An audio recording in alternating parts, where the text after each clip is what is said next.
Hi, it's Jill Justice with Island Girl Eats, and I have taken a break from my kitchen just long enough to come down to the beach and tell you about the next segment in my kitchen, which is knife skills. And again, we're going to be working from the Professional Chef book from the Culinary Institute of America. Video 1 was sharpening knives, and now we're on to knife skills. We're going to look at cutting up a few different types of vegetables.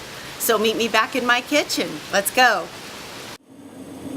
Hi, it's Jill with Island Girl Eats. Welcome back to my kitchen. Today we are talking about knife skills, and before I go into a few skills with a knife cutting vegetables, I want to cover safe handling and maintenance of your knives. Number one thing to remember about your knives is that they have to stay clean and sharp. We just reviewed sharpening and honing, so hopefully we've got that all down. But cleaning a knife is also super important. And you always want to hand wash your knife, the blade, the bolster, and even the handle. They won't do well in a dishwasher. A dishwasher will wear out all the parts of the knife. So wash them by hand in just warm hot water and soap. For safe handling, a few things to keep in mind. When you're passing a knife, you want to, first of all, let people know that you're going to pass a knife. If you're going to pass it across a flat surface, pass the knife handle toward the recipient, and then that way they can pick it up, he or she can pick it up safely. If you're carrying a knife in the kitchen, number one, notify everybody in the kitchen that you are carrying a sharp object. Point the knife with a relaxed wrist, good luck with that, downward, tip facing the floor, and carry it by your side. Then also, if you're laying the knife down on a cutting surface or really any surface in the kitchen, be sure to keep it uncovered. So don't let any food or towels or any other work projects cover the knife, or you could be in for a nasty surprise if you go to pick it up.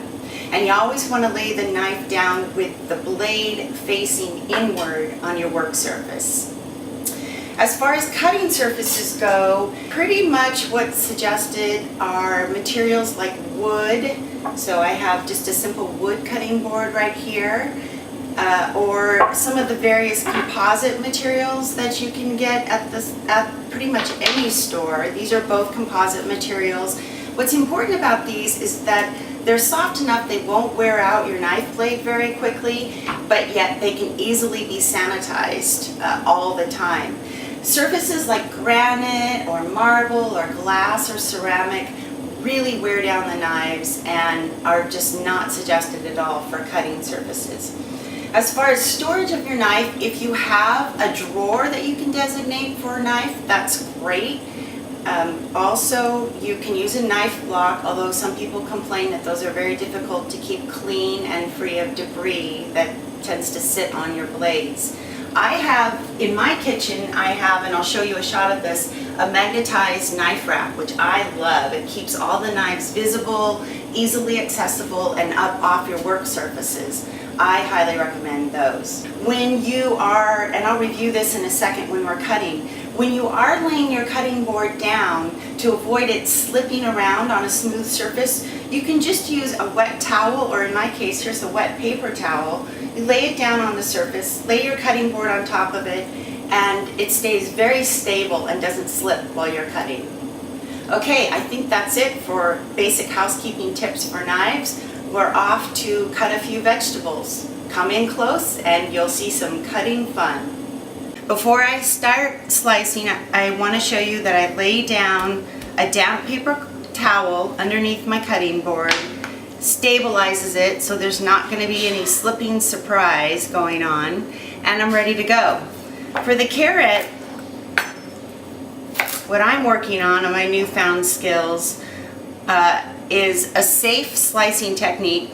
Number one, protecting my fingers by curling them at the knuckle, and trying to get regular slices by rolling and rocking the knife, keeping the knife as low to the food as possible. And this is something that I'm hoping, and I've been told, comes along with just more practice.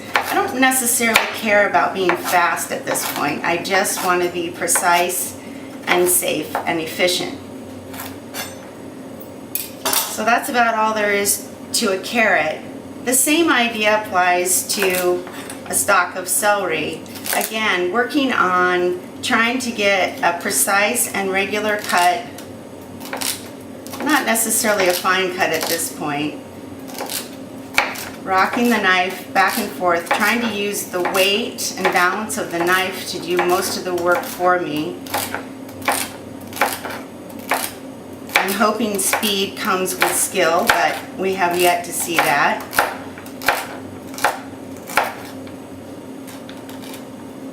And that's pretty much it for slicing simple vegetables. So we have carrots, we have celery, and to complete our mirepoix mixture, we're going to dice an onion. Mirepoix is one of my favorite new cooking terms, and it's a French term that describes these three vegetables as an aromatic blend that adds a background flavor to most foods. So it's a basic mix that is used frequently in, everything from soups, stews, reductions, sautés, lots of things that I'm learning.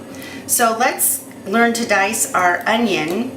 I'm taking the top off of it and creating a flat bottom or surface from which I can cut. I split the onion in half.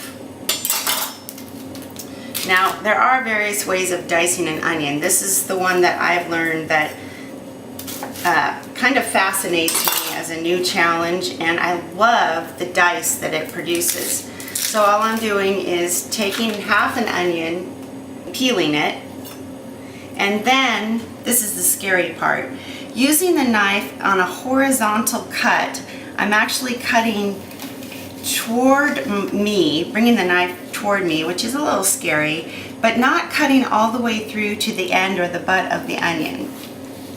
And I take about 3 to 4 slices, as far through as I can get without slicing my finger or all the way through the butt of the onion. Then comes the vertical cut.